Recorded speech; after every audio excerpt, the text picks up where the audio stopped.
Sí, buenos días allá en el continente americano.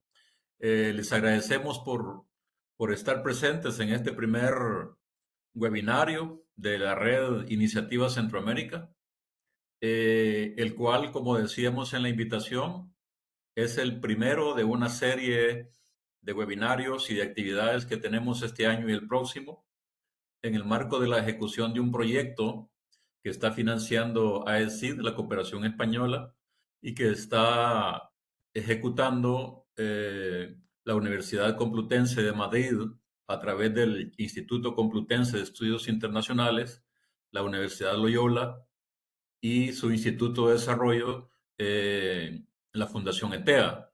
Este proyecto nos va a permitir eh, analizar y discutir ampliamente el tema de la crisis de la democracia en Centroamérica. Por lo cual los invitamos a estar pendientes.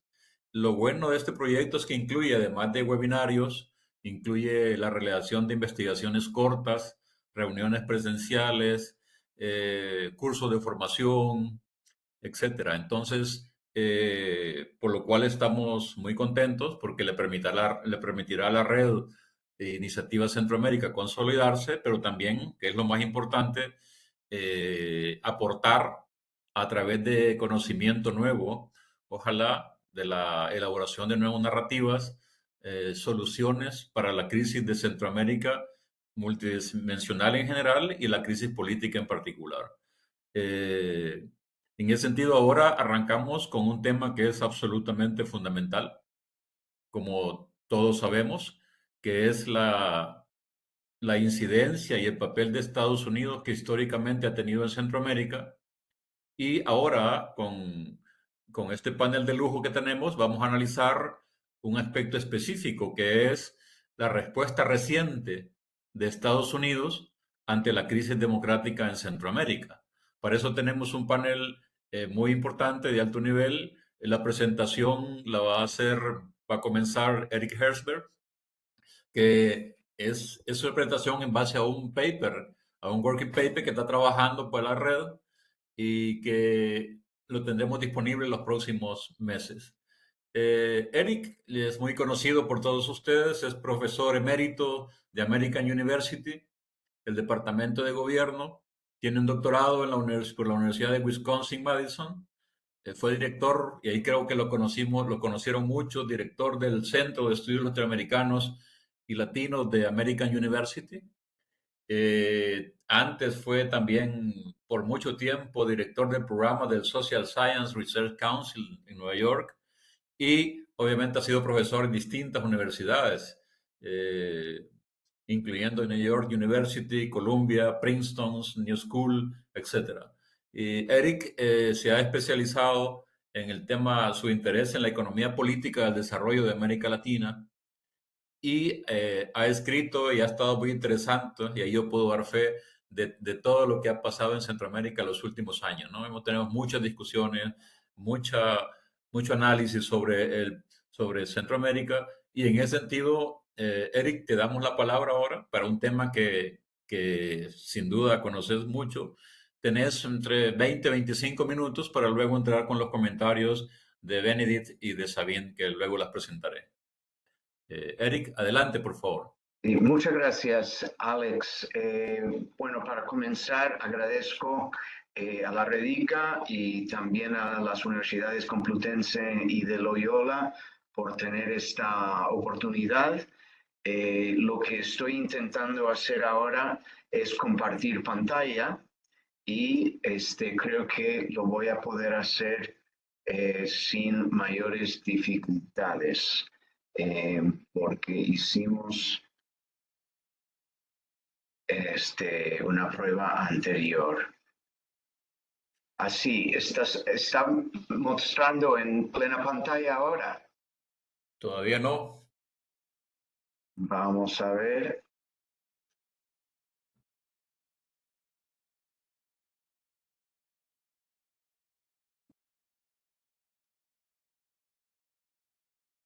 Eh,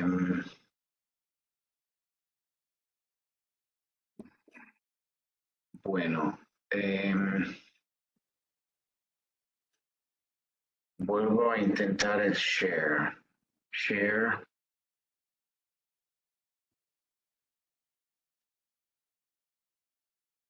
Disculpen la demora, lo teníamos. Así parece que va a salir. Ahí va apareciendo, sí.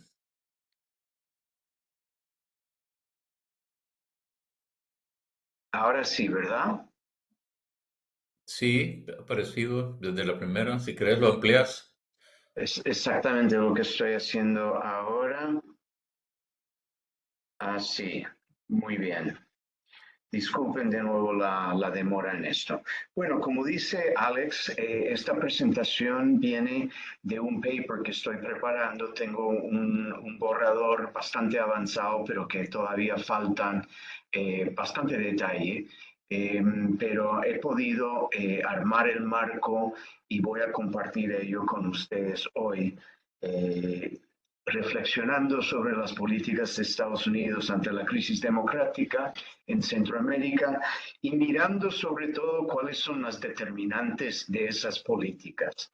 Y el contexto para este análisis es que estamos a 3 décadas después de las transiciones a democracias frágiles, pero democracias electorales en el Istmo, y sin embargo hoy en día vemos que los principios de gobernanza democrática están siendo cuestionadas por lo menos en los 4 países del norte de Centroamérica, el llamado Triángulo Norte, Guatemala, Honduras y El Salvador, pero yo agregaría obviamente a Nicaragua. Los elementos de los cuestionamientos y de los eh, el socavamiento de la democracia varía de país en país, pero hay unas características comunes. Vemos que en cada uno de ellos los procesos electorales y la rendición de cuentas horizontal entre poderes de gobierno, o sea, ejecutiva, legislativa, judicial, se han visto socavados y los ejecutivos han atacado la autonomía de las instituciones judiciales y legislativas. También, mientras tanto, vemos que la represión patrocinada por el Estado ha vuelto a ser un fenómeno rutinario en Centroamérica. Las organizaciones de la sociedad civil en un país tras otro han sido objeto de violencia, periodistas han sido objeto también a violencias. La censura vuelve a ser un problema en varios países, el exilio de los periodistas en varios países también. Mientras las demandas de la democracia para la democracia y respecto a los derechos humanos han persistido en todos los países del norte de Centroamérica, sigue habiendo luchas en favor de la democracia en contra de la corrupción y la impunidad, pero muchos de los que son defensores de esos principios se han visto obligados a abandonar sus países en años recientes. Mientras hay la cuestión del papel de Estados Unidos ante este escenario preocupante. Y la realidad es que los sistemas políticos centroamericanos siguen sujetos a una enorme influencia de Estados Unidos. Sin embargo, creo que vemos casos cada vez más frecuentes y a veces altamente eficaces de gobiernos centroamericanos que resisten la presión estadounidense para gobernar democráticamente. Y es a pesar de que en algunos casos, no todos, Estados Unidos aboga enérgicamente por la democracia. La realidad hay que mencionar, y vamos a explorar el cómo y por qué, en otros contextos parece que Estados Unidos queda contento en trabajar, colaborar con actores autocráticos. Les voy a compartir la estructura del paper y de la ponencia de hoy. En la primera parte describo la variedad, la heterogeneidad de actores dentro del gobierno de Estados Unidos que impactan las políticas sobre democracia en Centroamérica y destacaría su heterogeneidad y sus posiciones que a veces son contradictorias. Y eso nos va a entender, ayudar, creo, a entender algunas de las inconsistencias que han dejado a algunos de mis interlocutores en Centroamérica bastante perplejos entre las diferencias en diferentes momentos y con respecto a diferentes países y liderazgo. La segunda sección del paper considera los motivadores, los impulsores de las políticas estadounidenses. O sea, por una parte, vemos los actores y acaso los temas que impulsan las políticas en cuestión. En la tercera sección, más breve, vamos a centrar en cada uno de los 4 países del norte de Centroamérica para ofrecer algunas ilustraciones de cómo ha evolucionado el compromiso de Washington a base de estas 2 consideraciones previas, es decir, los actores y los temas motivadores. Y en una parte final breve, voy a ofrecer unas hipótesis sobre cómo podría evolucionar el papel de los Estados Unidos más allá del noviembre de 24, como que es sabido por todos ustedes, va a haber una elección muy importante en Estados Unidos que llevará probablemente o a una segunda administración de Joseph Biden, del Partido Demócrata, o una segunda administración de Donald Trump, no tanto con el Partido Republicano, de Donald Trump como actor autócrata y sí, con cierta parte del aparato del Partido Republicano acompañándole. Mirando la cuestión de los actores, creo que es fundamental, quizás obvio, pero yo creo que no suficientemente enfatizado en muchos análisis, que el actor estadounidense no es en absoluto unitario. Hay múltiples espacios institucionales, múltiples redes de oficiales que impactan la política hacia Centroamérica en uno u otro momento dado. Yo voy a enfocar sobre todo en la ejecutiva, pero fíjense que la ejecutiva misma es heterogénea, implica múltiples agencias. Entonces, por una parte, uno tendría que analizar la oficina del Consejo de Seguridad Nacional, que se basa dentro de la Casa Blanca. En algunos momentos hay que ver el papel de la vicepresidencia, que tanto bajo Obama como ahora bajo Biden ha sido designado como responsable para ciertas interacciones con América Central.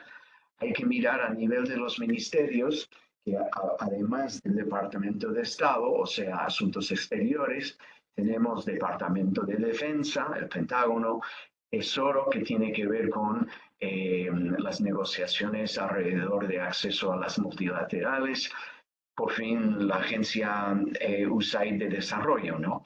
Sería otro. Y estas agencias tienen mandatos diferentes, los cuales se refleja no siempre de manera totalmente predecible en sus compromisos con los asuntos centroamericanos. También es importante no solo entender esa heterogeneidad, o sea, la diversidad de fuentes y de agentes de la política de Estados Unidos en la región, también hay que recordar y nos ayuda a explicar algunas de las aparentes contradicciones en Centroamérica, que los oficiales que diseñan e implementan esas políticas reflejan una combinación de diplomáticos de carrera y personas designadas políticamente por el presidente, y en algunos casos esos confirmados o no por el Senado. Y yo destacaría que los niveles de experiencia del personal clave tratando a Centroamérica varían tanto de una administración y oficina al otro, como a lo largo del tiempo. Y la misma observación se aplica a la profundidad del conocimiento nacional. ¿Perdón? Adelante, adelante. Sí, la misma observación se aplica a la profundidad del conocimiento nacional y regional de cada funcionario. Y yo agregaría de la curiosidad de esos funcionarios sobre los contextos en que está trabajando. Tenemos a personas muy invertidas en entender estos entornos nacionales, regionales, en su actualidad y su historia, y hay algunos que tienen poca curiosidad por esos temas.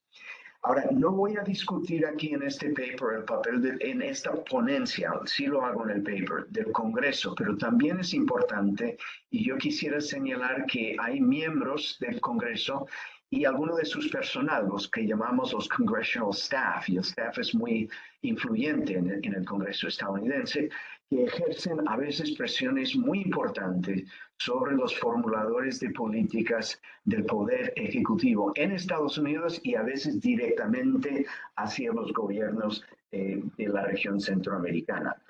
Últimamente, habría que no olvidar un tema muy difícil de estudiar, que es el papel de los lobbies, de los cabildeos pagados por gobiernos centroamericanos y por agentes importantes, sobre todo comunidades de empresarios, que intentan presionar tanto hacia la Ejecutiva como hacia el Congreso con respecto a políticas que involucran a Centroamérica y que incluyen fundamentalmente cuestiones de la democracia. Ahora quiero enfocar en el tema de los impulsores de la política exterior estadounidense, destacando el caso de Centroamérica.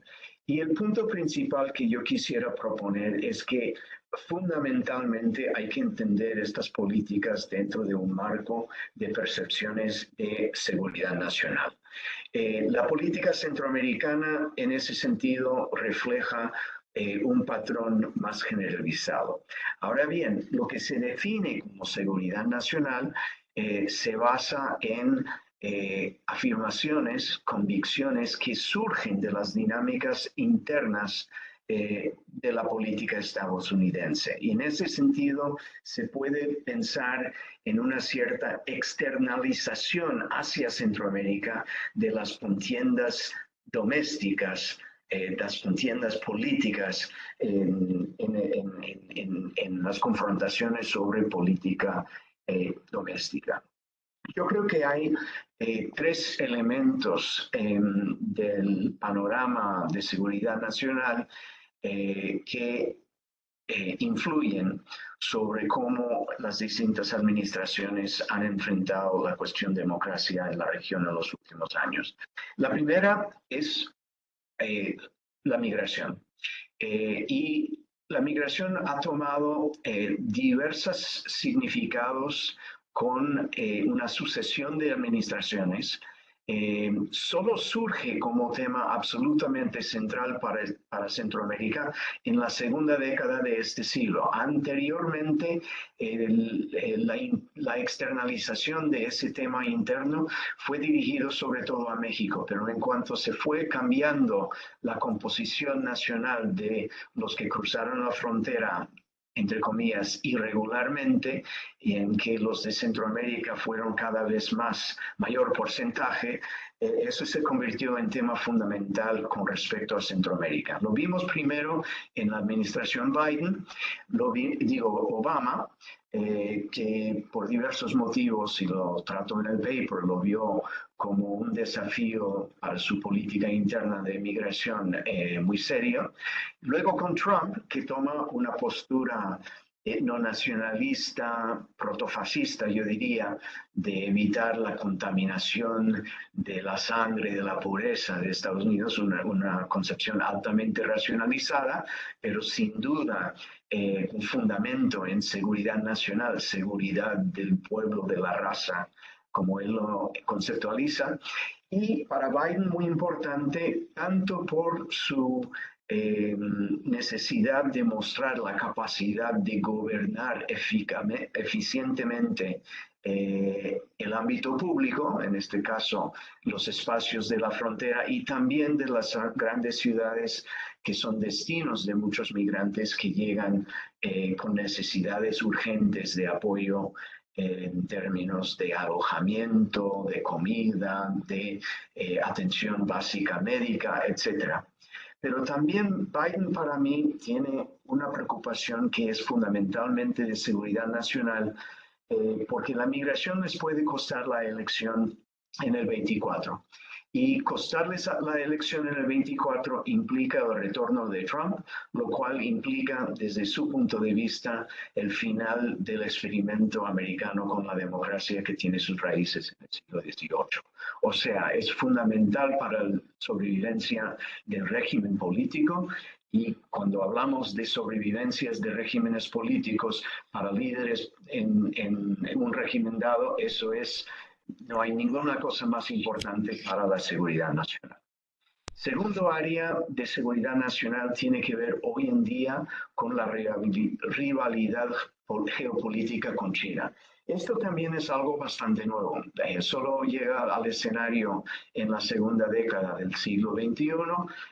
Claro, hay precedente a lo largo de la Guerra Fría de ver a América Latina como escenario de confrontación con la Unión Soviética y el bloque comunista, pero en el momento supuestamente unipolar del sistema internacional entre 1990 y más o menos 2000 y algo, en ese sentido, esa cuestión de rivalidad geopolítica no importaba tanto, o cuando importaba era no tanto sobre superpotencias, sino sobre poderes que a veces se llaman revisionistas o malignas dentro de la región, como sería Cuba o Venezuela.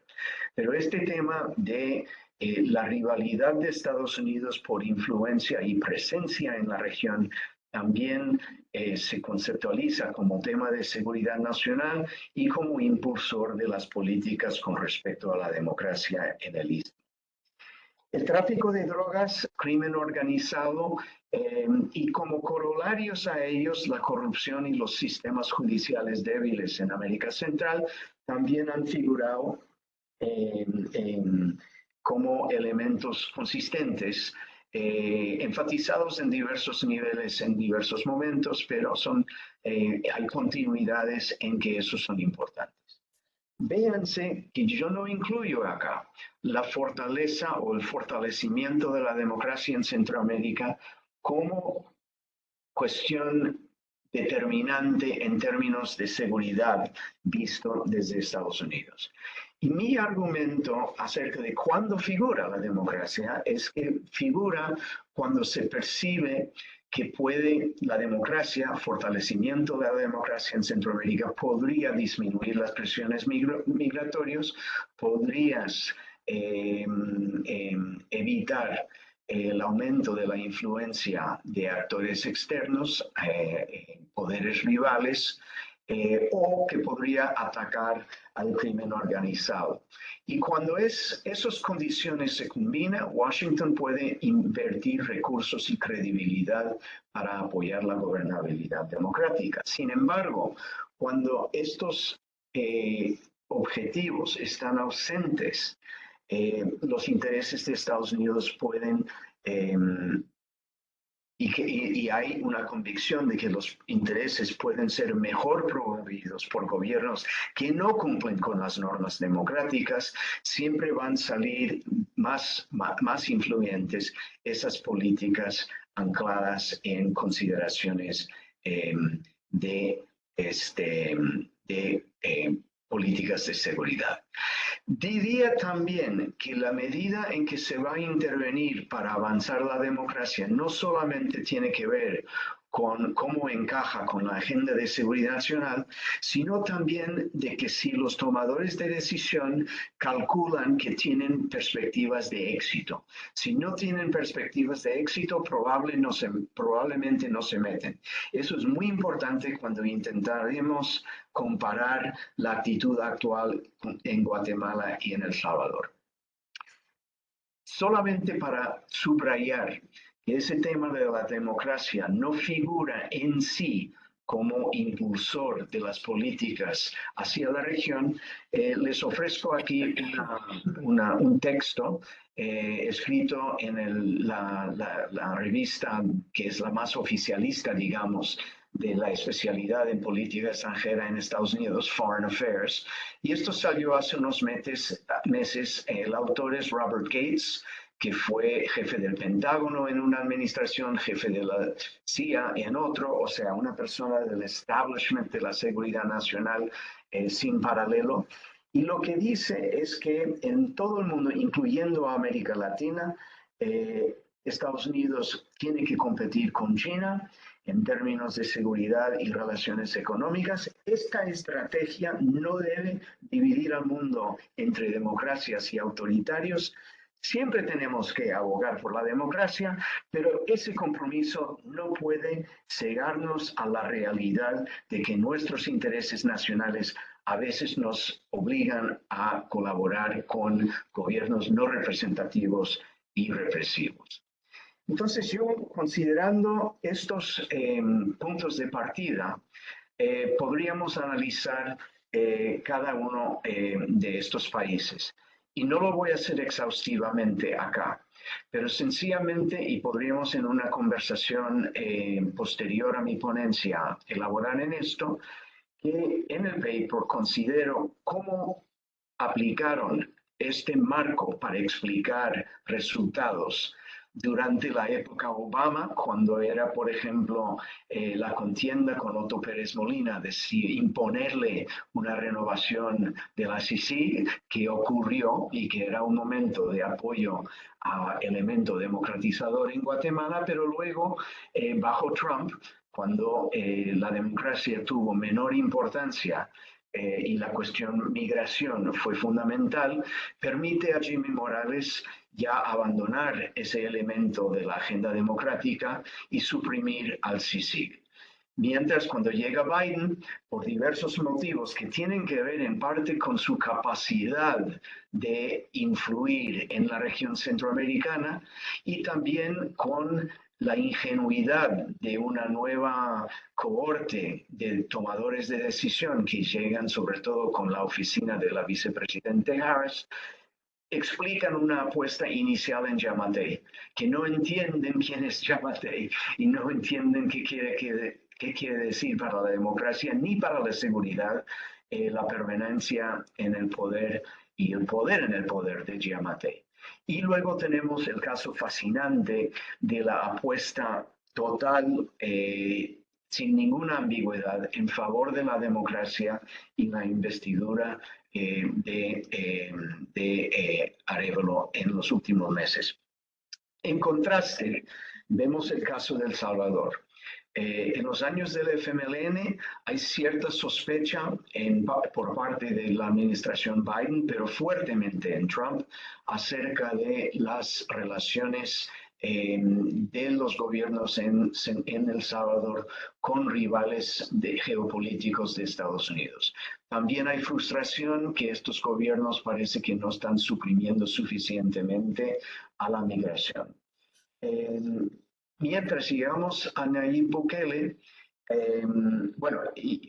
llegamos a Nayib Bukele y hay una serie inicialmente de tensiones que tienen que ver alrededor no solamente de lo de China, pero sino también cuestiones de cripto, etc.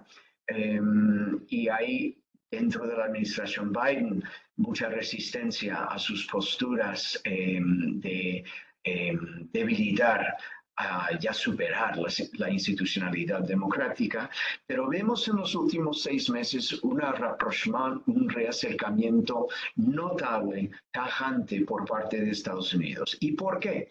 Porque perciben de que Bukele ha logrado estabilizar algunas de las llamadas fuentes raíces de la migración, ha traído a la misma vez se está distanciando algo de Beijing, reconociendo que hay ciertas ventajas que Beijing no le va a dar y que va a tener que recurrir a Estados Unidos para ciertos apoyos, sobre todo a los multilaterales, y también porque Estados Unidos reconoce que, a diferencia con Guatemala, donde cuando surgió el fenómeno Arévalo se dieron cuenta que quizás podrían lograr su objetivo, que con un esfuerzo tajante quizás lograban superar el pacto de los corruptos, empezar a limpiar el Estado guatemalteco. Mientras que en El Salvador se dieron cuenta que Bukele va a estar allí mucho tiempo y pelear con ello iba a ser una estrategia improductiva. Y entonces, si querían tener un diálogo, si querían tener una relación productiva, iban a tener que trabajar con él. Voy justo de tiempo, entonces no voy a profundizar por ahora en los dos casos de Honduras y de Nicaragua, pero diría muy superficialmente que en el caso Honduras creo que hay una continuidad que es un escepticismo con respecto a todos los actores principales, una falta de confianza con todos y en ese sentido son desinclinados a invertir, apostar en cualquier actor, incluyendo los actores democráticos, ¿no? Han habido actores democráticos y no se fían suficientemente en ellos. En Nicaragua tenemos un caso en que la cuestión rivalidades políticas, geopolíticas, sí les ocupó, pero al principio, cuando se abría, por ejemplo, los debates sobre la idea de un canal chino, no pensaban que iban a ocurrir. Y Nicaragua no enviaba migrantes. Y entonces tuvo importancia muy secundaria, muy terciaria, hasta que algo que no anticiparon, la dictadura de Ortega a partir más o menos del 18 se vuelve cada vez más feroz, cada vez más sangriento y, cosa clave, empieza a ser impulsor de migración, no solo desde Nicaragua, pero de distintos lados del mundo. Y eso convierte a Nicaragua en tema principal. Lo que pasa es que no tienen instrumentos para influir. Igual como en otros países, lo único que tienen es sanción, sanción, sanción, pero sanción logra poco. En Guatemala logró algo, ¿no? Pero en general no logra mucho. Y yo trato el tema sanciones con cierta profundidad en el paper. Entonces, aquí tengo algunos resúmenes de lo que acabo de decir acerca de los impactos de estas perspectivas, estas posturas de Estados Unidos con respecto a la democracia. No voy a leer la pantalla, pero así, muy en forma de resumen, lo desarrollo con más matices en el texto. Son algunas de las conclusiones básicas que tendría sobre los impactos. Concluyo con una reflexión sobre la situación a partir de enero del 25, cuando supuestamente, si funcionan nuestras instituciones, habría la investidura del nuevo presidente el 20 de enero, después de una elección que tendrá lugar en la primera semana de noviembre. Diría primero que la actitud hacia la migración como tema de seguridad nacional y tema en que las políticas internas se externalizan hacia Centroamérica va a ser muy diferente. Por una parte, Trump va a ser absolutamente confrontacional y permitirá cualquier cosa por parte de los países de la región en la medida en que suprimen la migración. Si no suprimen la migración, va a haber una agresividad en temas no solo de sanciones, pero de comercio, de inversión, de trato a los migrantes que ya están aquí, larga, etcétera. Mientras que yo sospecho que bajo Biden sí va a seguir la migración como tema muy preocupante, pero va a haber menos presión electoral. Fíjense que hoy Biden enfrenta esta cuestión a menos de un año de una elección que implica la sobrevivencia o no del régimen democrático. En este contexto tendría 4 años en que podría enfocar más en sus estrategias de tratar las causas raíces en la región, y en ese sentido podría haber mayor compromiso, no solamente con el desarrollo económico y en mejoras en la capacidad de gobernanza, sino también en apoyos al desarrollo económico. Las rivalidades geopolíticas, sobre todo con China, pero en segunda medida la presencia de Cuba y Venezuela, influencia de Cuba y Venezuela, muchas veces imaginada, no importa empíricamente si están involucrados, lo que importa es la percepción y la posibilidad de movilizar una narrativa de castrochavismo, cosa que los lobbies van a empujar muy fuertemente en el Congreso. Eso va a ser constante entre los dos partidos. Yo creo que una evolución de la última década es que el Partido Demócrata ha adoptado en su mayoría la perspectiva de la derecha sobre la cuestión del sistema internacional y el papel nocivo de China en el hemisferio occidental. Y finalmente, en el tema democracia, buena gobernanza, lucha anticorrupción, para Biden esos van a ser fines en sí, pero también hay convicción y entre los oficiales, tanto funcionarios de carrera que mencioné al principio de la ponencia, como los que serían designados políticos, va a haber convicción de que hay una afinidad entre buena gobernanza y democracia y el enfrentar, el tratar a los factores raíces de la migración. En un caso de una administración republicana va a haber muy menos interés en cómo se gobierna Centroamérica. Se puede gobernar como quiera, igual como fue el caso con Jimmy Morales, con Giammattei, con Juan Orlando, siempre que aquí no llegan migrantes. Pueden robar lo que quieren, pueden hacer lo que quieren con la institucionalidad democrática, pero el tema de no violar nuestro muro sería lo principal. Y ahí lo dejo, agradeciendo cualquier comentario y pregunta que podrían tener. Te agradezco mucho, Eric, que hiciste un gran esfuerzo para mantenerte en los tiempos. Eh, Vamos a ahora a entrar, como saben, el webinario se divide en dos partes. La primera son presentaciones, introducciones iniciales, y ahorita la segunda parte, que básicamente siempre dedicamos una hora, es para el debate entre los participantes.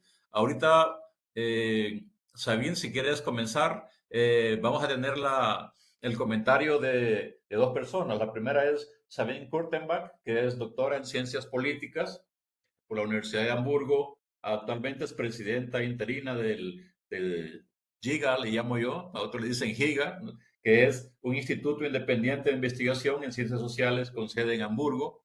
En el caso Sabine ha estado muy involucrada en temas centroamericanos, en el tema de las sociedades posbélicas, el tema de las transiciones de la guerra a la paz y particularmente con El Salvador y también con otros países como Colombia, Venezuela. Entonces, ahorita también estamos colaborando con la red y con su instituto para ver si colaboramos con el tema de la democracia, de la crisis democrática. Así que, Sabine, por favor, 10 minutos en promedio, 12 minutos para que pongamos una hora para la discusión. Adelante, Sabine. Bueno, muchas gracias por la invitación primero y estoy muy agradecida de ver muchas personas conocidas, viejos amigos y amigas, así que creo que eso es un círculo de debate muy interesante y importante. Yo quiero hacer como tres comentarios y como prólogo quiero decir es que yo no quiero hacer un bashing de Estados Unidos porque lo que veo yo aquí en Europa y en Alemania son procesos y incentivos de política exterior muy similares, no hacia América Central, porque eso para nosotros es súper lejos, sino más bien si vemos las políticas de la Unión Europea y de Alemania frente a países de Europa del Este, ¿no? Que ahí donde también tenemos ese tema de democracia, aquí precio, colaboramos con personas o con gobiernos que no nos gusten, etcétera, etcétera. Así que yo creo que ahí Estados Unidos tiene sus temas especiales, pero no es que será único en el mundo. Y ahí quiero hacer como tres comentarios. Primero, Eric ha hecho énfasis importante en la variedad de actores en Estados Unidos, ¿no? Que no tienen consensos de alguna forma de qué es la relación que debe tener Estados Unidos con los países o con las sociedades de América Central. Una cosa similar pasa aquí también. Pero yo creo que también hay que ver que dentro de los países y sociedades tampoco hay solo un actor homogéneo, ¿no? Si vemos en América Central, hay mucha variedad de actores, tanto dentro de los gobiernos como de sociedad civil, como en la economía. hay mucha variedad y lo que yo a veces veo o muchas veces he visto es que lo interesante es ver cómo se forman esas coaliciones entre actores estadounidenses y actores locales, ¿no? En los países. Eso por una. Así que las diferencias, al mismo tiempo también hay mucha diferencia en el poder o en la organización de sociedad civil. Y yo creo que eso también en parte explica la diferencia en el trato. Yo he seguido mucho el caso de Guatemala porque he sufrido mucho con eso de Guatemala a Guatepeor los últimos 20, 25 años. Y lo que Guatemala tiene, comparándolo con los otros países, siempre ha tenido una sociedad civil bastante fuerte para esos y bien organizada, por lo menos en parte, para esos países. Comparándolo, por ejemplo, con El Salvador. En El Salvador la sociedad civil siempre ha sido muy débil porque persistió esa polarización entre las fracciones de la guerra, los de derecha y los de izquierda. Así que a mí en El Salvador, en unas discusiones me decían, bueno, aquí cuando el gobierno de frente, ¿no? Aquí si criticamos al gobierno, nos dicen arenistas, ¿no? Y yo creo que esa polarización ha limitado muchísimo los espacios de actuar y de poder hacer advocacy o plantear otras cosas en El Salvador. Nicaragua es el caso más triste a mi modo de ver, porque ahí sí hubo mucha sociedad civil, pero bueno, y por eso usan tanta violencia, porque la querían eh, destruir y limitar. Eso como el primer tema. El segundo tema que también mencionó Eric es el enfoque de Estados Unidos en la democracia electoral. Y ahí también Estados Unidos no está solo. En alrededor de los países liberales del oeste, eso de limitar la democracia a elecciones es muy, muy usual, ¿no? Porque también es muy cómodo. Pero lo que con eso se pierde es que ya posibilidades de promover soluciones diferentes a la de democratización o autocratización o la tal vez dictadura, como se quiere llamar.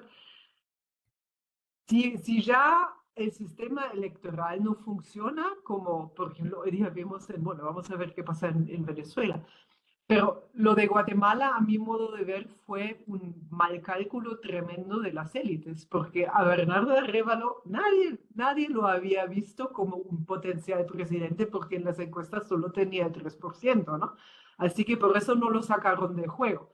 Así que yo creo que otros ahora van a aprender de eso y van a tener como mucho más cuidado. Pero eso de reducir el tema de la democracia a las elecciones es muy cortoplacista, porque muchas veces hay reformas institucionales que favorecen al retorno o a nuevas formas de autoritarismo que no son como tan llamativas, digámoslo así. Si Estados Unidos y Europa y otros hubieran intervenido mucho más fuerte cuando cerraron la CICIG en Guatemala, otras cosas no hubieran poder pasar, ¿no? O también, bueno, en el tema de El Salvador, con otras instituciones como la CICIG o la MACHI en Honduras también. Así que yo creo que habría que poner más atención a cambios menos obvios, pero que pasan anteriormente de que la democracia se cae del todo, ¿no? Ese sería el segundo punto. Relacionado con eso, habría que reconocer que la democracia teóricamente o suele ser un sistema de manejo de conflictos. Eso es lo que Prusovsky ha dicho, ¿no? Y yo estoy muy, muy con eso, porque si la democracia no cumple ese funcionamiento, esa función, es súper difícil que sobrevive, porque se desvalora, se puede polarizar, la gente no sirve para nada y solo cumpliendo por lo menos en parte esa función con un mínimo de arraigo social con un mínimo de normativas alrededor de derechos humanos. Solo con eso se puede cambiar la cosa. Y si no, el problema es que si cambian las cosas, habría que tocar las estructuras muy, muy persistentes, ¿no? Como sabemos que la región es la más desigual, una de las más desiguales del mundo, que la región es una de las más violentas. Y para mí esos son síntomas también que esa democracia electoral no funcione.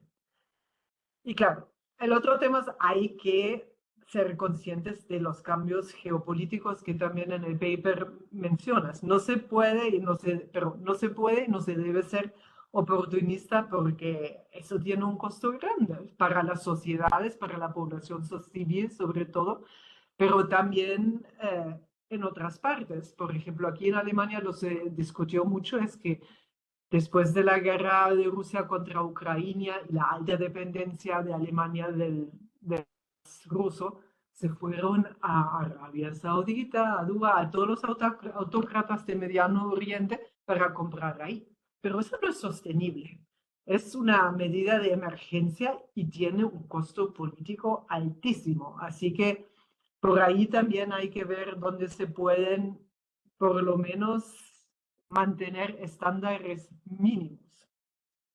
Y no, y ahí lo voy a dejar por ahí. Y yo estoy convencida de que si la transformación de conflictos no puede pasar por la vía democrática, entonces también llegamos a sistemas como el de Bukele, que a mi modo de ver no es sostenible, ¿no? Eso tiene potencial de explotar bueno, no de un día a otro, pero a mediano tiempo, porque no puedes encarcelar toda una generación de hombres y esperar que, no sé, que se mueran en la cárcel, o yo no sé qué es el plan para eso, ¿no? Y al mismo tiempo negociar o hablar con esos grupos para que se queden impunes. Así que yo creo que a modo temporal eso no funciona. Muchas gracias. Gracias, Sabine. Gracias también por el tiempo.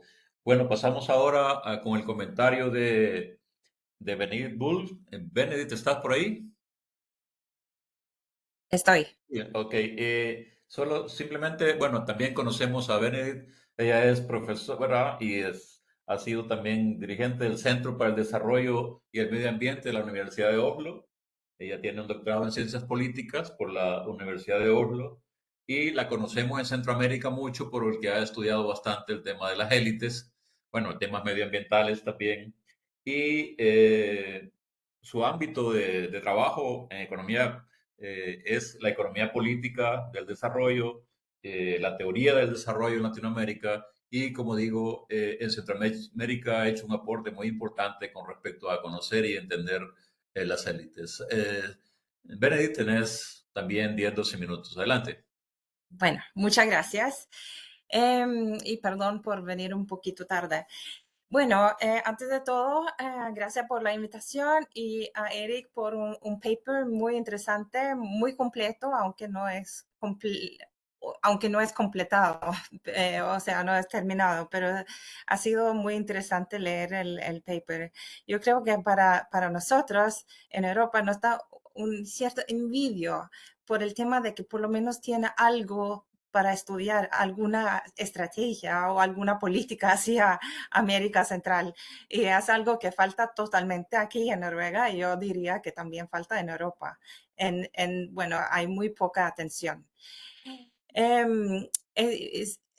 Me gustó también mucho tu análisis, tu argumento sobre, bueno, cómo está cada vez más importante temas de seguridad nacional y democracia solamente sale cuando uno ve que el apoyo a la democracia también apoya a otros objetivos, migración y todo lo que mencionas. Yo creo que es difícil no pensar un poco atrás. En otra época tiene muchas cosas parecidas con la época de la Guerra Fría, donde seguridad nacional siempre fue lo más importante, y democracia, derechos humanos salía cuando beneficiaría a los Estados Unidos en alguna medida. Bueno, es un poco, no, creo que va a ser 3 puntos, quizás 4. Uno es que es en gran medida muy deprimente, y sobre todo mirando hacia las elecciones, una posible administración Trump 2. Pero entonces pensé, ¿cómo podemos ver alguna posibilidad de esfuerzos para fortalecer la democracia, inclusive en el futuro? Y me quedé pensando de lo que sucedió con Venezuela durante el gobierno de Trump, que él impulsó una estrategia que, bueno, que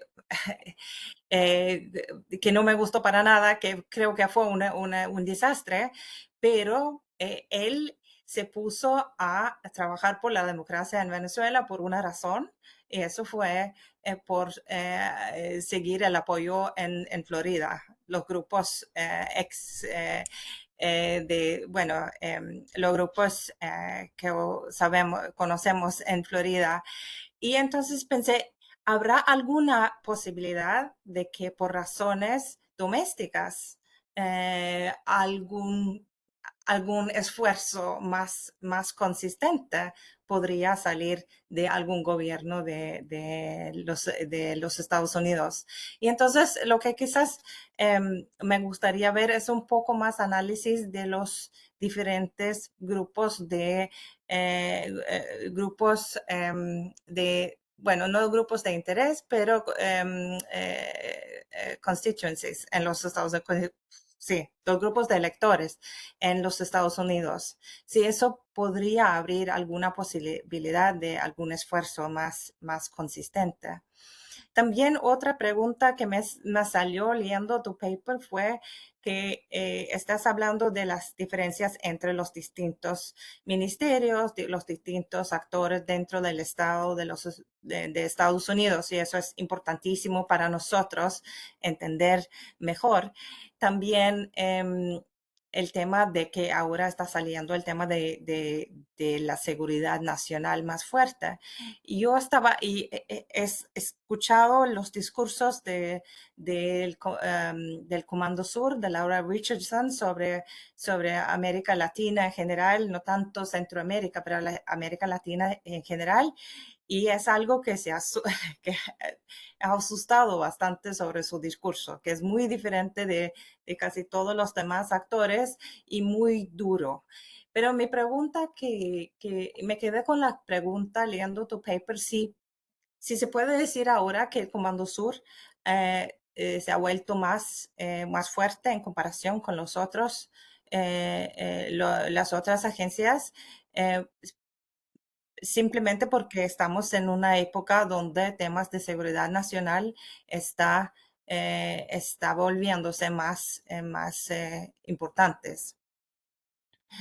Eh, eh, yo creo que siento que el paper es muy completo. Estoy comentando básicamente sobre el paper, pero algo que también me quedé pensando fue el tema de la legitimidad democrática de los Estados Unidos. Siempre es un tema. Y no tratas de analizar en qué medida los Estados Unidos logra sus objetivos en los diferentes países en Centroamérica. Simplemente estás analizando los motivos y los diferentes actores. Pero yo creo que ahora estamos en una época donde estamos viendo una hipocresía en muchos ámbitos. Hay una hipocresía democrática en todo el occidente, pero también creo que hay una hipocresía económica. Y voy a explicar un poco más de lo que estoy pensando que puede afectar la legitimidad democrática de los Estados Unidos y también muchos otros actores. El tema de la hipocresía democrática y tiene que ver obviamente con la falta de respeto a diferentes normas internacionales, temas bueno, derechos humanos y el tema del Medio Oriente sale en todos los ámbitos. El tema de Gaza, la falta de respeto por algunas principales mínimas de derechos humanos y legalidad internacional, que pueda afectar fuertemente también a la posibilidad de Estados Unidos a influir en temas democráticos en la región. El otro es el tema económico. Eso no comentaste mucho. Hay todo el tema del nearshoring, del nuevo proteccionismo, que también puede contribuir a una como disminución de la legitimidad de los Estados Unidos y también otros países en su intento de impulsar cambios, de proteger el Estado de Derecho, proteger la democracia y otros temas, justamente porque están proponiendo apertura de mercados para otros países, mientras que se están poniendo cada vez más proteccionista en su propia política. Y eso creo que es algo que también quizás podría tocar en el paper como factores que influyen la posibilidad de los Estados Unidos, o sea, de influir, que uno tiene que pensar en su propia y propia imagen. Bueno, última o penúltima, no recuerdo, comentario es que creo que también es importante tomar en cuenta quizás las políticas de la región. Estamos frente no solamente de las elecciones en los Estados Unidos, pero también otras elecciones muy claves en la región, quizás sobre todo lo de México. Y cómo podría cambiar o cómo cambiaría las políticas de los Estados Unidos con otro gobierno en México. Es más probable que será Claudia Sheinbaum, que habrá bastante continuidad, pero también quizás muchos cambios en el estilo, quizás también en su relacionamiento con los Estados Unidos. Y también, obviamente, el tema de Venezuela, que a mí yo estoy trabajando mucho sobre Venezuela ahora, y yo creo que sí, bueno, no hay mucha probabilidad que va a haber unas elecciones competitivas, libres y justas, no van a ser, eso es cierto, pero puede ser que habrá alguna posibilidad de cambio. ¿Cómo afectaría eso la voluntad de los Estados Unidos de quizás poner más énfasis en el tema de democracia? Porque, como bien dijiste, Eric, también es difícil meterse en casos donde no habrá, donde la probabilidad de éxito es totalmente mínimo, como ciertamente es ahora en Nicaragua y también en El Salvador. Bueno, esos temas es nada más para complementar. Yo creo que un poco, como todo, es un paper, una presentación súper rica y una discusión muy importante en estos momentos y sobre todo me gustó mucho, como dije, su análisis de los diferentes actores y es bien preocupante.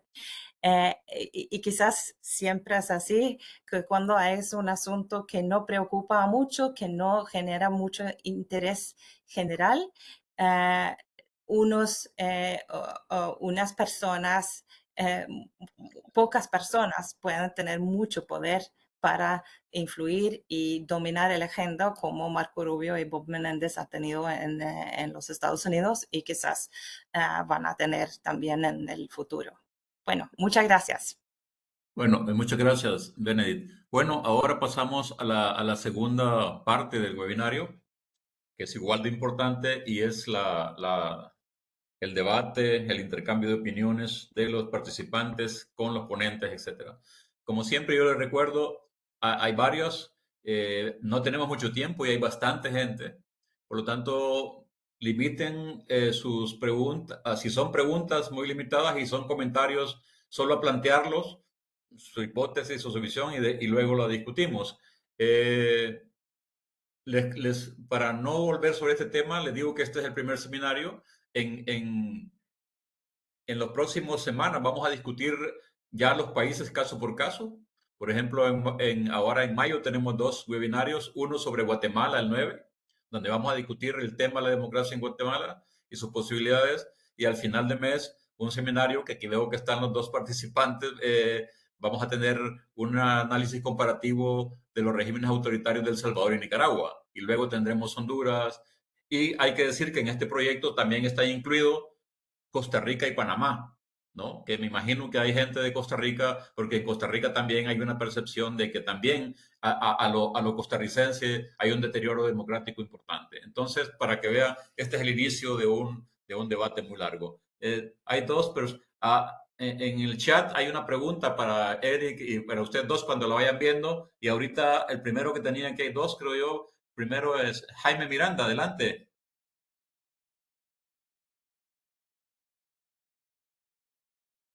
3 participantes,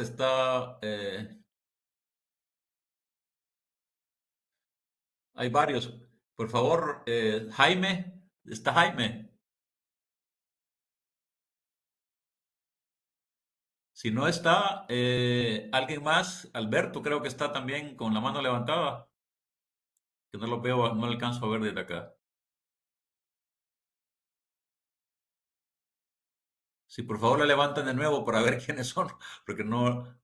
Sí, Ale y Eva creo que también tenía la mano levantada. ¿Quién? Y Eva. Ok, bueno, adelante, por favor. Hola, buenos días. A ver si me ve. Muchas gracias por muy interesante presentación. Y quería hacer una pregunta un poco siguiendo el comentario de Benedicta sobre bueno, no tanto los grupos de constituents, pero los grupos de interés, porque al principio de la presentación, Eric, hablaste de los grupos de interés dentro de los Estados Unidos.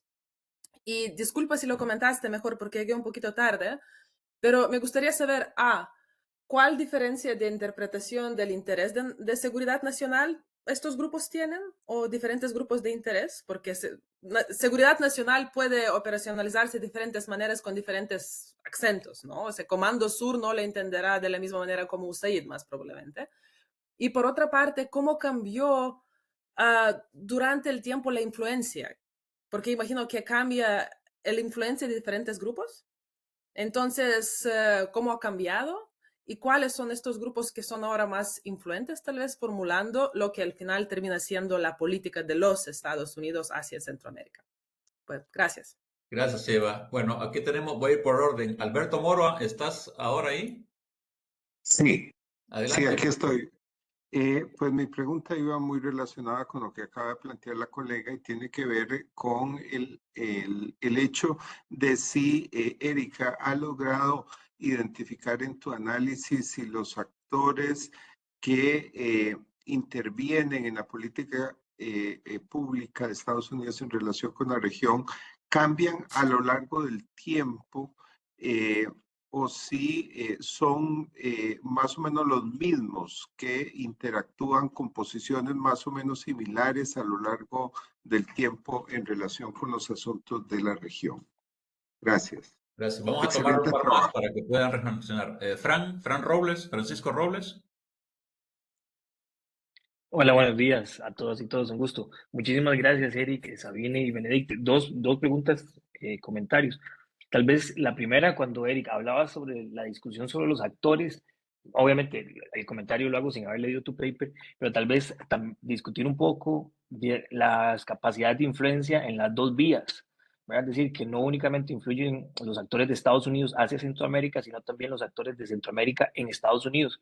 Y ahí yo creo que tenemos una ventana de oportunidad en torno a la investigación que podríamos hacer sobre el rol que han ejercido las cámaras empresariales generando influencia en momentos o coyunturas críticas en los Estados Unidos. Pienso el papel que jugó el CACIF durante las discusiones de si se renovaba o no el CSIC en Guatemala, pero también el papel que jugó el COSEP durante 2007 al 2018 de Nicaragua en los Estados Unidos, ¿verdad? Buscando la legitimidad en torno a generar seguridad jurídica en los Estados Unidos. Yo creo que hay un tema que podríamos ampliar la investigación. Y lo otro, también deberíamos al menos poner a discusión el papel de las ideas. Es decir, lo decías en torno a la discusión sobre Nayib Bukele. O sea, Nayib Bukele no es solo el ejercicio del estado de la excepción, sino también es el ejercicio de una nueva plataforma de políticas públicas en torno a cómo controlar un problema que son las maras, ¿verdad? Y cómo ese problema o esas nuevas ideas circulan y se legitiman en actores en Estados Unidos, que es lo que decías ahora, ¿verdad? Es decir, si le ponen coto a la migración, no decimos nada, pero eso también, o esas ideas, o esas formas de generar políticas públicas, se legitiman en la población civil, ¿verdad? Es decir, en todo Centroamérica la mayoría de las personas están de acuerdo en lo que hace Bukele. Si le preguntas a las élites políticas, están de acuerdo en lo que hace Bukele, y si le preguntas a las élites económicas, también están de acuerdo en lo que hace Bukele. Entonces yo creo que también ahí, además de actores en la influencia en las dos vías, también deberíamos al generar algunas discusiones sobre cuáles son las ideas, porque también el otro punto es qué actores o qué tanques de pensamiento en Estados Unidos y en Centroamérica se están articulando para generar nuevas perspectivas de democracia, ¿verdad? Yo creo que hay una discusión sobre el rol que juega Atlas Network y distintos tanques de pensamiento en Centroamérica, ¿verdad? Que buscan o tienen una posición mucho más libertaria de la democracia que no necesariamente, por lo menos yo no conozco todavía trabajos que se estén dando al respecto. Muchísimas gracias. No, gracias. Jaime, ¿estás ahora por ahí? Adelante. Sí, gracias.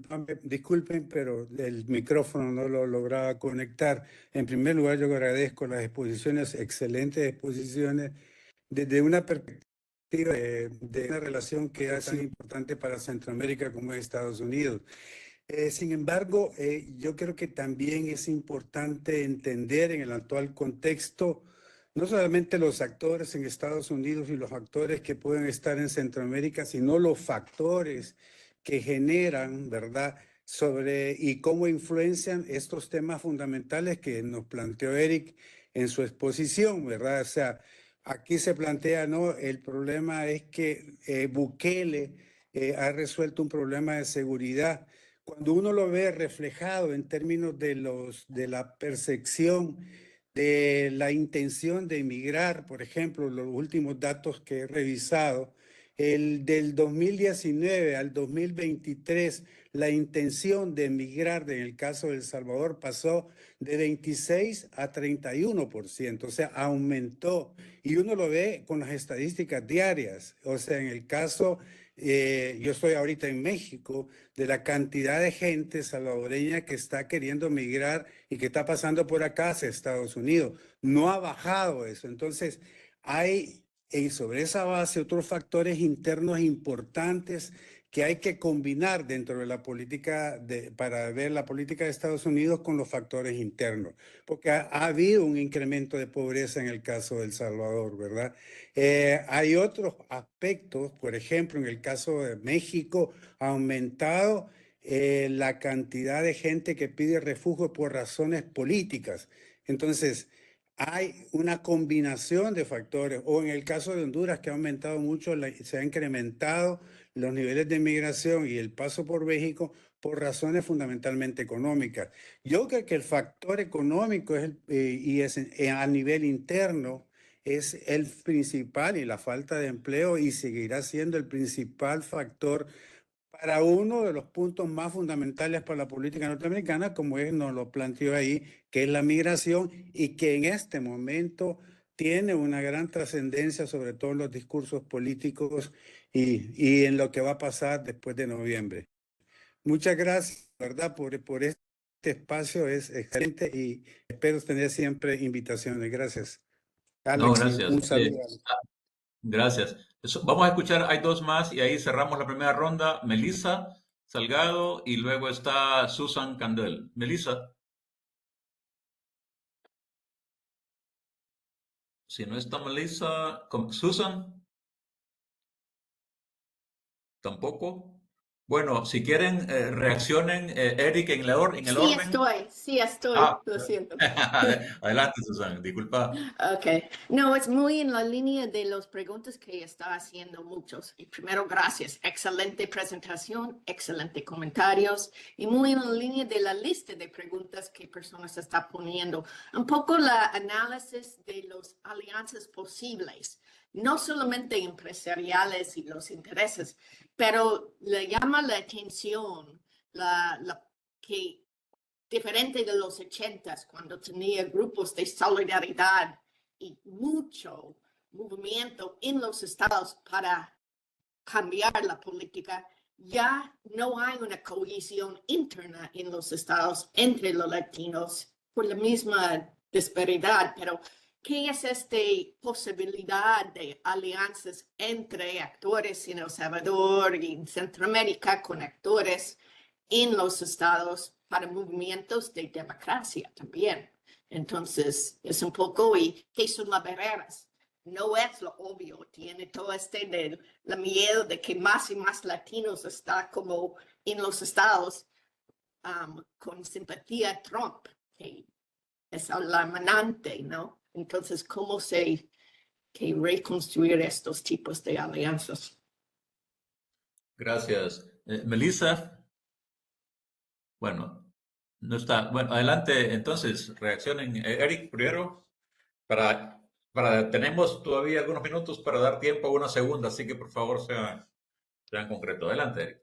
Sí, pues antes que nada felicito a los organizadores haber podido juntar un grupo en esta llamada que tanto conocimiento tiene, y eso se refleja en las percepciones, la sofisticación de las cuestiones que se ha planteado, algunas de las cuales tengo reacciones, algunas discrepancias que pueden que pueden fomentar más debate, lo cual sería bueno. Voy a intentar ir cronológicamente y quizás no logro tratar todas. Sabine, yo diría, y aquí quizás lo vemos un poco distinto, que la política estadounidense, y ahí hablo más que nada sobre la ejecutiva, y los distintos tomadores de decisión en Departamento de Estado, Consejo de Seguridad Nacional, algunas veces presionados por sectores del Senado. Yo creo que sí han definido la democracia mucho más allá de la dimensión electoral, por lo menos cuando les conviene. Y entonces, por ejemplo, si uno mira la actitud ante los gobiernos del frente, yo creo que eso comenzando más o menos en el año 2012, hubo fuertes ataques contra esos gobiernos por supuestamente erosionar a la democratización. Y no tenía que ver nada con su gestión de las elecciones, sus actitudes hacia la democracia electoral, sino que tenía que ver sobre un supuesto monopolización del poder en el Ejecutivo, disminución de la influencia de los otros ramas del Estado. Ahora, tenía más que ver con la búsqueda de una palanca para un palo para atacar al frente, pero en fin, fue articulada en términos de la democracia, nada electoral. Yo diría que también en el caso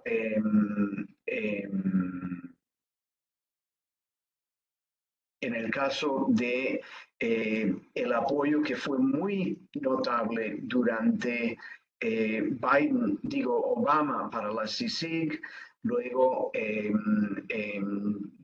desde sectores del Partido Demócrata para la prórroga que no logró durante Trump de la CICIG y en el caso igual de la Maxi, eso no pensaban sobre todo su componente electoral, que sí tenía componente electoral. Toda la defensa de los fiscales, de los abogados defensores de derechos humanos, los subsidios a los medios de comunicación, periodistas alternativas, etc. Entonces, yo creo que subraya, bueno, uno podría decir el apoyo durante años de la Embajada de Estados Unidos al movimiento indígena en Guatemala, alianza que al final fue fundamental en el desencadenamiento del proceso electoral reciente. Entonces, yo creo que sí ha habido más que la democracia electoral. Las cosas que menciona Benedicta, y esa es también la primera en que hay una pequeña discrepancia. Yo no creo que la política Guaidó o la política pro democracia articulada a veces pro democracia con respecto a Venezuela fue tanto por la Florida.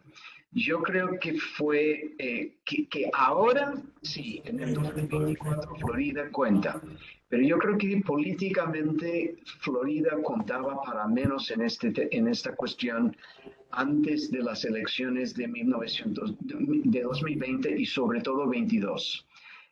Antes yo creo que fue más bien sectores de derecha dentro de la legislativa que estaban influyendo a una política mucho más agresiva en ese sentido. También una persistente hostilidad a todo lo que olía a fenómeno chavista. Y es claro, a partir del año 20 se escucha mucho en Florida el concepto iniciado por el senador Rubio del castrochavismo, que hasta se asocia con Joe Biden influido por Bernie Sanders, es el castrochavismo, ¿no? Yo creo que esa dimensión ideológica que luego tiene una idea de alianzas antiamericanas en el orden global, yo creo que eso figuró más que la cuestión electoral.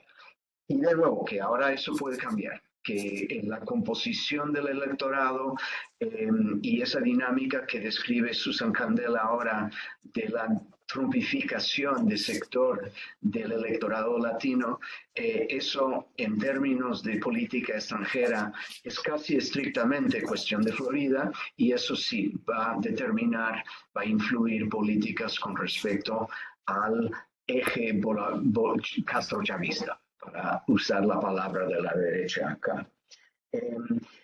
Yo creo, Susan, que es interesante que en general la política hacia Centroamérica no ha sido sujeto de movilización por parte de poblaciones latinas en Estados Unidos. Eso lo digo quizás un poco exagerando, pero en principio vemos que este es un grupo de migrantes que quizás a diferencia de algunos otros han movilizado menos dentro del sistema político americano con respecto a la política extranjera de Estados Unidos hacia sus países de región, de origen. No sé si algún día eso va a cambiar, pero con respecto a los centroamericanos creo que ha habido poca movilización y no tengo datos científicos al respecto, pero yo creo que entre la población centroamericana el apoyo a Bukele es muy amplio y muy entusiasta y que la administración sabe eso. Y yo diría que puede ser que sospechamos algunos, y Sabine lo dijo explícitamente, que el modelo Bukele no es sostenible, pero yo creo que llegaron a una conclusión quizás equivocada en la administración de que sí quizás lo puede ser y que de todas formas ha adquirido legitimidad en diversos espacios en América Latina, espacios que ellos consideran como socios democráticos, y que en ese sentido, para que la administración se opusiera a la actitud Bukele, continuara oponiéndose como estaba haciendo en el 22, implicaba establecer una distancia con sectores que vieron como interlocutores importantes para la política estadounidense, y que establecer esa distancia ya no era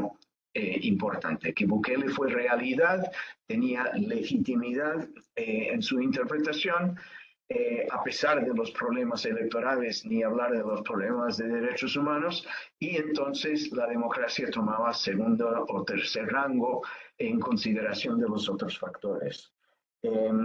Y también yo creo que el punto que ofreció Jaime, creo que es muy correcto, que se ve una tendencia negativa en cuestiones de pobreza, de bienestar, reflexión de falta de inversión pública por parte de la administración Bukele, muy reaccionaria en lo económico, con profundas consecuencias sociales.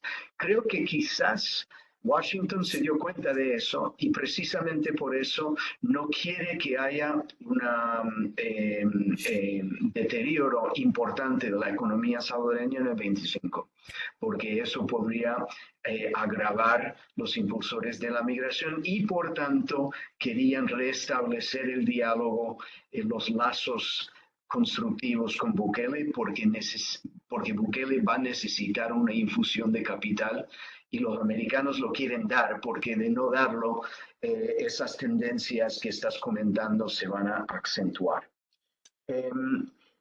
Benedicta pregunta sobre Southcom. Yo no tengo la respuesta, pero me parece que sí es evidente la agresividad de su discurso. Yo creo que es una agresividad de discurso que está influyendo en ciertos tanques de pensamiento en Washington, que está influyendo sobre ciertos debates en el Congreso, y creo que tener una administración Trump sería mucho más agresivo, aunque con Biden también el tema de chinafobia va a seguir bastante tajante. Ahora, pensando, y voy a terminar porque no puedo tratar todos estos comentarios muy perceptivos. En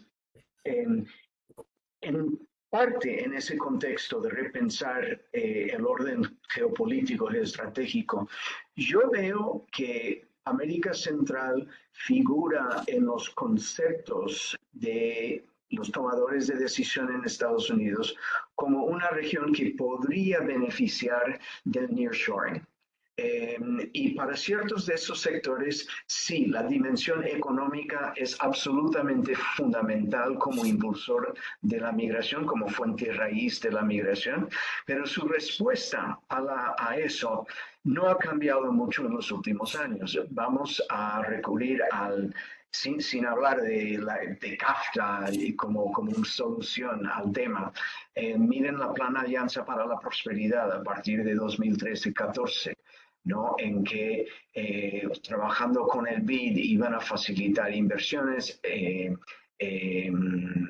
mejoras en agilizaciones, dinamismo en el sector privado, que iba supuestamente a proporcionar perspectivas de empleo y así frenar la migración. Luego vemos en esta administración la agenda Kamala Harris, y trato el tema Harris en el paper con cierto detalle. Lo tengo que refinar un poco más, pero está ahí. Eso retoma el discurso de la Plan Alianza de la Prosperidad. Y la idea es que Por una especie de magia, el sector privado internacional va a decidir aumentar la inversión directa en la región, lo cual va a fomentar empleo. Una de las cosas que sin duda se está enfatizando en el caso guatemalteco y también salvadoreño es que el gobierno americano puede facilitar la inversión en estos dos países para crear mercados laborales más dinámicos, porque en Guatemala se le ve al tema como fundamental para apoyar a Bernardo Arévalo, que para ellos es una prioridad. Y voy a mencionar una ironía en un segundo, y en El Salvador, pensando que ahora que tienen, es cierto o no, pero que perciben que tienen control sobre el tema seguridad, eso elimina un impedimento a la inversión, lo cual puede, en el contexto del nearshoring, dinamizar a la economía salvadoreña. Quizás que no llegue al punto donde Costa Rica, que para ellos es un gran logro que Intel ha regresado, pero que Centroamérica podría beneficiar de una lógica de nearshoring. Menciono una ironía que tengo en el paper.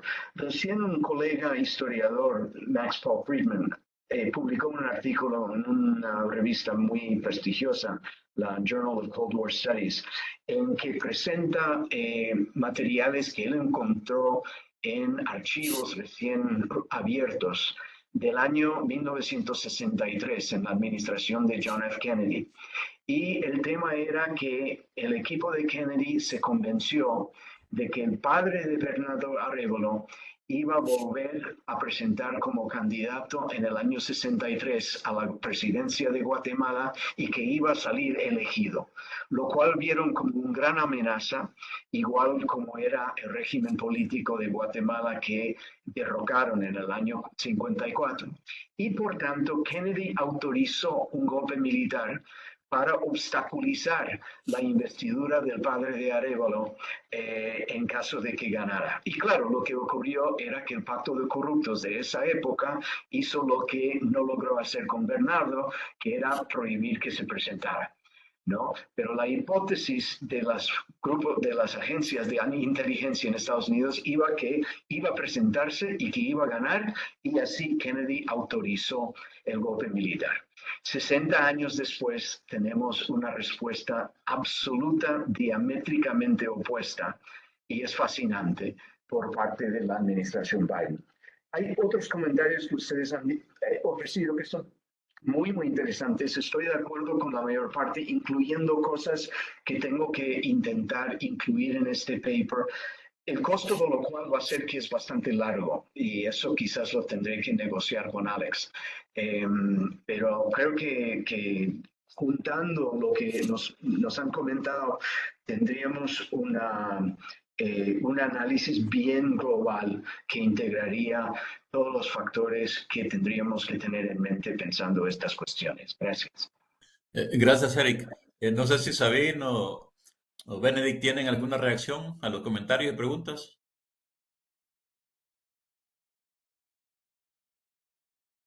Benedict, adelante. Sí, bueno, no, estoy totalmente de acuerdo y no vamos a discutir Venezuela porque no es el tema. Lo levanté solamente para empezar a pensar qué fuerzas podría empujar por una política un poco más activa, y también sale una pregunta en el chat sobre los votantes. Si habrá, bueno, las noticias que salen ahora son preocupantes más que nada porque los centroamericanos en los Estados Unidos se están volviendo trumpistas, algunos por lo menos. Pero pensé quizás, bueno, si se está pensando lo de nearshoring también para Centroamérica, ¿qué alianzas sería posible?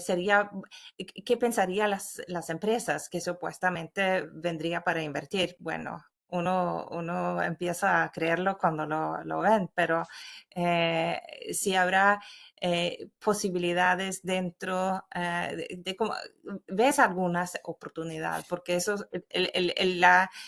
digamos, la perspectiva es bastante complicada, por decirlo así. Y también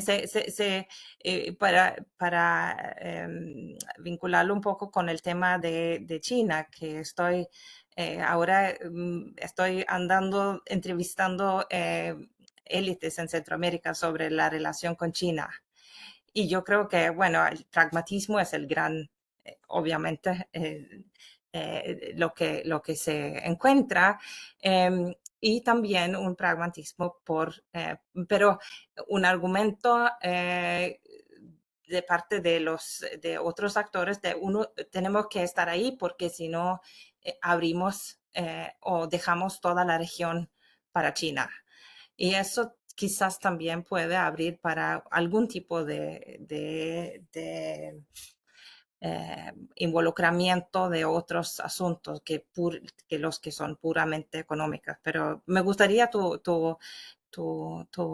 ideas sobre eso, de grupos de interés, ¿qué posibilidad habría para otros diálogos? ¿Son solamente el tema económico puramente o hay otras posibilidades? Sabine, no sé si tenés algo. Sí, bueno, poquito, muchas gracias. Yo creo que yo no quería decir que todo Estados Unidos solo se concentran en la democracia electoral, pero lo que a mí, desde Europa o tal vez desde Alemania, sí siempre me llama la atención es digamos, esa reducción del tema social y económico al empleo y al mejoramiento de los jóvenes para que encuentran empleo. Y casi nadie pregunta, bueno, pero tal vez es diferente, tal vez esos jóvenes necesitan lo que la OIT llama trabajo digno y no solo algo para hacer y algo para ganar 3 pesos, no sé. Así que esa perspectiva de una vida digna donde la gente y sobre todo los jóvenes, que trabajo mucho también el tema de los jóvenes, pueden no solo sobrevivir físicamente, pero que tengan una perspectiva, porque con eso también, eso sería la mejor forma de combatir la migración ilegal, ¿no? Porque yo creo la mayoría de los jóvenes no migra porque se les da la gana, sino por pura necesidad, ¿no? Y eso no solo de Centroamérica a Estados Unidos, sino también de África del Norte hacia Europa, lo que sea.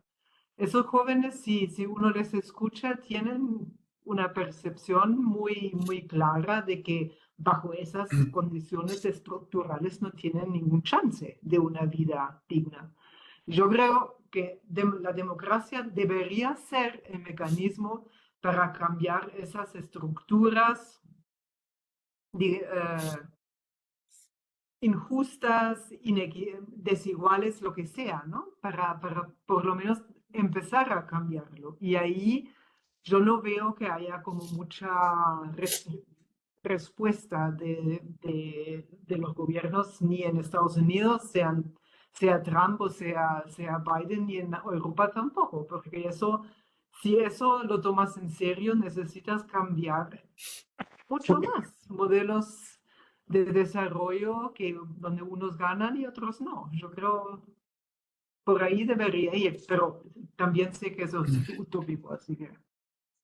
Yo creo que es totalmente cierto. Yo diría sencillamente que los grupos de presión que menciona Benedicta, desde cámaras de comercio, etcétera, no comparten una visión crítica de la trayectoria de las economías y sociedades en Centroamérica a lo largo de su larga historia. Y en ese sentido, sus decisiones hacia la región van a ser muy condicionadas por los cálculos de que si unas inversiones hoy pueden ser rentables o no, y si unas inversiones que se va a hacer podrían ser igual o más rentables en Centroamérica en comparación con, por ejemplo, la Dominicana o con México.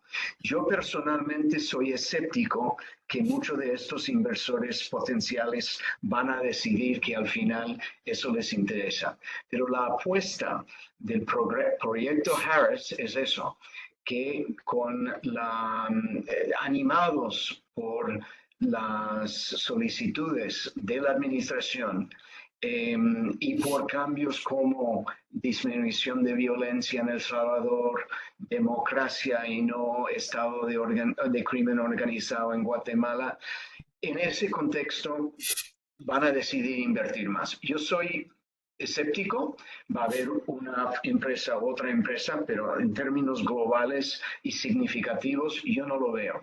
Y yo siempre lo que comento acá en Washington, cuando hablo fuera de la academia, también dentro, pero dentro es fácil, fuera de la academia sobre este tema es, ¿por qué no lean el libro de Segovia sobre el gran fracaso del capitalismo centroamericano a lo largo de más de un siglo? Y si entienden ese libro, quizás van a entender que motivar a Google a que haga una inversión no te va a resolver tu problema.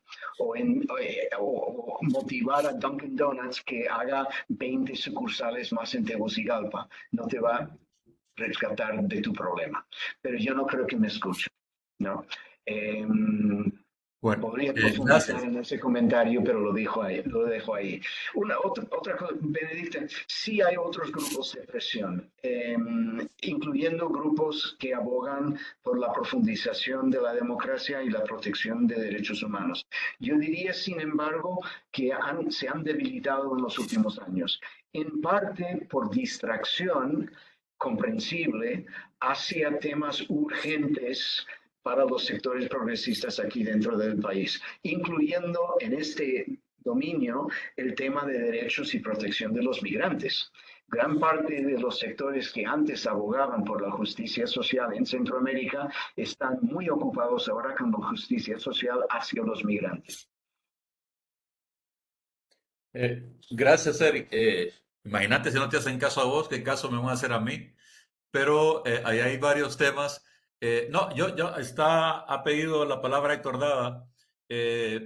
Antes de pasarle a Héctor, solo quiero aclarar que todas las presentaciones y en el caso de Eric, el paper va a ser publicado, ¿no? En inglés y en español. Nosotros ya en la red tenemos nuestro propio publicaciones que se llama Cuadernos de Trabajo, pero hay toda una línea de publicaciones. Además, al final, si hay tiempo, les voy a contar qué otros temas estamos investigando. En realidad, vamos a revisar 9 working papers que vamos a someter a consideración sobre temas vinculados con democracia. Héctor, por favor, adelante. Bueno, primero, gracias Alex, por la invitación que me llegó a través de Alberto y un saludo a Erika Sabín, que hace mucho tiempo no veo, ¿verdad? Aquí desde México, ¿verdad? Ya dado no se puede vivir en El Salvador. Primero una aclaración, Eric. Google no está haciendo una inversión. Google va a prestar servicios por $500 millones para digitalizar y, según algunos, establecer un sistema de control social digitalizado a través de la información, de la educación y de la salud. No lo sé eso último, pero sí es una farsa, como este gobierno es una farsa. Lo que tú dijiste me recuerda en mi larga vida, ¿verdad? Yo tengo 86 años, hice política desde los 19, entonces tengo mucha experiencia. Primero, este es el gobierno más corrupto que yo he visto en mi vida, ¿verdad? No hay otro gobierno más corrupto en la historia de El Salvador. Segundo, este es el gobierno más mentiroso y más variable que yo he visto. Pero hay demasiados temas. Yo solo quería decirte que tu intervención me recordó a la intervención norteamericana en los años 60 y 70 en El Salvador, cuando predicaban la democracia y practicaban las elecciones fraudulentas, ¿verdad?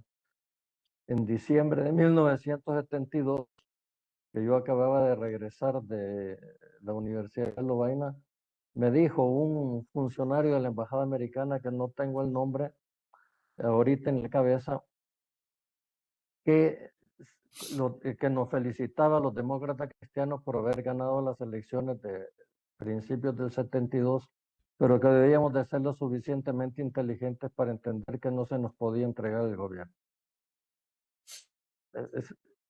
Yo estoy sintiendo ya que han llegado a esa misma lógica, pero sobre todo porque en El Salvador no hay oposición alguna. Han logrado destruir la oposición. Todos los que hemos pasado por el gobierno en el pasado somos corruptos y con el control del aparato judicial somos un extraño, ¿verdad? Tenemos una sala de lo constitucional electa inconstitucionalmente. Ya no hay ningún organismo en El Salvador en que apelar una acción ilegal que se cometa sobre uno. Se condena a viejos políticos por corrupción sin prueba alguna. Es impresionante. Podríamos ser muy largos. Yo no sé cómo lee Estados Unidos las contradicciones del presidente Bush. Fue electo el 3 de febrero de 2019, perdón, y en el mes de marzo fue a una reunión de la Fundación Heritage y les ofreció romper relaciones con China. Y su primer acto de gobierno fue pedirle inversiones a China. No hace mucho tiempo estuvo en el desayuno de la extrema derecha norteamericana con Milley y con Trump y dijo que no eran suficientemente de derecha. Y casi inmediatamente el vicepresidente de la República va a China y el convenio firma 2 convenios. Bien, comienza la negociación de un convenio que es el Tratado de Libre Comercio con China y el segundo acuerdo es que van a hacer un foro latinoamericano en El Salvador sobre la nueva democracia, que ya la calificó el día de elección inconstitucional, el 4 de febrero, Bukele, diciendo que El Salvador era la primera democracia de partido único en el mundo que debía ser el modelo a seguir, ¿verdad? Yo no sé Estados Unidos cómo va a congeniar con eso. Hay que ser bien pragmático para a la vez decir que se va con la democracia y porque no hay oposición en el país se va, porque ya la lograron destruir, igualmente que en Nicaragua, se va a negociar con el gobierno. Me parece bastante raro y la contradicción con la idea, que la idea está impulsando proyectos sobre democracia y transparencia. Eso entra en contradicción bastante fuerte con el gobierno y lo curioso es que los que desarrollan los programas de la AID son seguidos por el gobierno, porque los programas a favor de la transparencia en un país donde todos los gastos del Estado son observados, o sea, no se puede conocer en qué gasta el Estado el dinero, es oposición al gobierno y la gente comienza a ser perseguida. Y digo porque yo soy directivo de una fundación que está haciendo proyectos con la idea en esa dirección y nuestra gente comienza a ser ahorita atacada en los bots y en los troles del gobierno. Me parece una contradicción. Perdón, me alargué más de la cuenta, Alex, pero y tengo un montón de temas en la cabeza, pero me callo ya. No, Héctor, gracias. Te agradecemos además que estés participando con nosotros. Ya falta poco. Antes de terminar, yo solo quiero hacer dos reflexiones sobre las presentaciones, pero también sobre el proyecto. El primero es que ya aquí en esta discusión, que insisto, que es la primera sobre el tema de la crisis de la democracia en Centroamérica, ya salen temas que yo creo que tenemos que seguir abordando. Por ejemplo, el tema que levantaba Sabine sobre, y creo que también Benedict, sobre el tema de la excepcionalidad de la política de Estados Unidos a Centroamérica, ¿no? Con respecto al mundo. Este es un tema relevante que ya está saliendo para Centroamérica, ¿no? Ya en Centroamérica existe un consenso, por ejemplo, entre los académicos y académicas, de que la crisis de la democracia de Centroamérica es parte de una tendencia mundial, ¿no? Que en ese sentido Centroamérica no es la excepción. Y sin embargo, obviamente hay que entender entonces cómo esa tendencia mundial se historiza, se concretiza en cada uno de los países. Y es ahí donde el análisis comparativo va a ser fundamental, porque la posibilidad de arreglos, de soluciones o de más crisis dependerá de la estructura de poder, de la matriz de poder, de las condiciones de cada país. Pero yo creo que este tema, y llama la atención efectivamente que en Europa el tema de la migración también es un tema de seguridad nacional, lo ven como un tema de seguridad nacional los países europeos. Por lo tanto, no es un tema de la excepcionalidad de Estados Unidos, sino que aquí lo que quiero decir es que se cruzan tendencias internacionales mundiales, ¿no? Y el reto intelectual y académico y político es ver cómo esas tendencias entonces la manejan en los países, se interiorizan en los países y qué efectos tienen para cada uno. Este es un tema. El otro tema que ha salido ya y que hay que estudiarlo y en el proyecto lo tenemos claro es el gran tema, ¿no? El elefante dentro del cuarto, del cristal, ¿no? Que es el tema del sistema económico y del modelo económico, ¿no? Este es uno de los grandes temas porque es un tema que en las agendas de las agencias internacionales, en las agendas de los países donantes, generalmente es un tema que está fuera de la discusión, ¿no? No, el modelo económico no se discute, no nos conviene, apoyamos inversiones siempre y cuando creen empleo, etc. Pero hay otra visión que dice, no, pero es que no puede haber democracia si la democracia no tiene bases sociales y económicas. Y esas bases sociales y económicas no se las puede dar un sistema que sea excluyente ni concentrador. Entonces, ahí, y esto nos lleva al tema que hemos discutido con varios temas, ¿no? En la relación entre cambio social y democracia, ¿no? O sea, cómo puede prosperar en Centroamérica una democracia cuando las posibilidades de cambio social son muy limitadas y en algunos países simplemente inexistentes. Entonces, están surgiendo temas que hay que irlos confrontando. Para terminar, quiero plantearles entonces que la estrategia de primero, este foro queremos convertirlo en un espacio permanente de discusión y análisis, ¿no? Pero alimentado con generación y difusión de conocimiento. Y en ese sentido, vamos a hacer investigación. Y cuando digo vamos, no me refiero al proyecto como tal, sino que en el marco de la red. La red de Iniciativa Centroamérica tiene muchísima gente, instituciones que están haciendo investigación, están trabajando y los ponemos a la orden para que discutamos esos temas en este foro. Y lo otro, y vinculado con esto, es que el gran esfuerzo de esta red, si se recuerdan a todos los integrantes de la red que hay acá, es que dos objetivos estratégicos de la red en aquel momento fue visibilizar Centroamérica. Porque cuando hicimos la red, Centroamérica básicamente no existía en las agendas internacionales. Hoy existe, y seguramente de la peor manera, como siempre ocurre, ¿no? Hoy existe por los ejemplos que estamos dando, ya no solo desde la parte económica y social, sino que también algunas cosas que están pasando en Centroamérica están siendo exportadas como un ejemplo para el mundo y en algunos casos como un ejemplo bueno que seguir. Entonces, ustedes ven que en 2 años la situación de Centroamérica, la posición de Centroamérica, cómo se entiende Centroamérica en el mundo cambió. Para bien o para mal, algunas para mal y otras para mal. Y en ese sentido creo yo que es parte de la reflexión. O sea, Centroamérica ya no solo es importador de ideas, sino que está exportando ideas. ¿No? Nos guste o no nos guste. Está exportando modelos autoritarios, como se llame. Y entonces creo yo que esto es parte de la complejidad, pero que tenemos que abordarlos para entender bien esto. Y esto me lleva al último tema, y es el tema de los actores. Ya salió, y uno de los méritos del paper de Eric, efectivamente, es abordar explícitamente el tema de los actores y hacernos entender, ojalá, de una vez por todas, que no existe un gobierno de Estados Unidos, que no existe una posición única de Estados Unidos, ni de Estados Unidos ni del gobierno de Estados Unidos, sino que en la práctica es una combinación de intereses, de visiones, de contradicciones, que en ese sentido el paper de Eric va a ser clave, porque en estos últimos, en la administración Biden estamos viendo, se están reflejando todas las contradicciones de esa política y de esos actores en Centroamérica.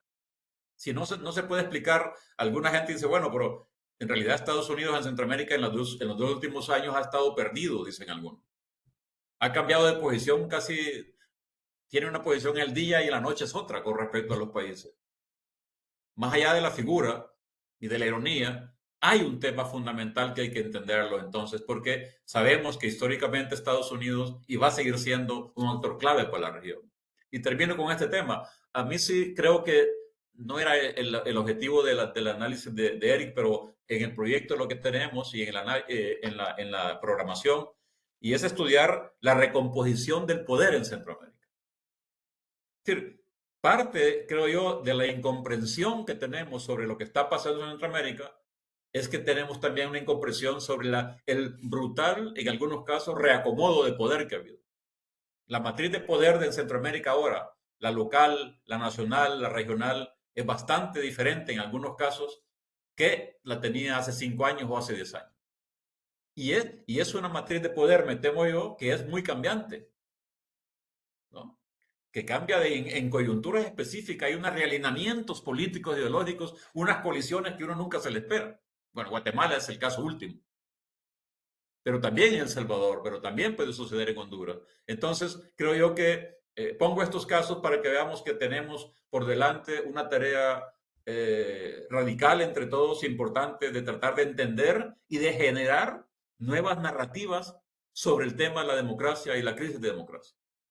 Hay 2 preguntas que con Sabine las hemos discutido en un foro hace poco en Costa Rica y con otra gente, ¿no? La gente en Centroamérica, hay mucha gente en Centroamérica muy escéptica sobre la democracia. Y con mucha razón, ¿no? Dicen, ¿por qué la democracia ahora es la moda? ¿Por qué estamos pidiendo democracia si la democracia que hemos tenido en realidad no nos ha servido para mucho? ¿Por qué de repente la democracia ahora va a ser la salvadora en el futuro? Es una cuestión muy relevante, ¿no? Esto lleva a estudiar entonces lo que ya salió acá, el tipo de democracia que hemos tenido y el tipo de democracia que queremos vender y que queremos para el futuro.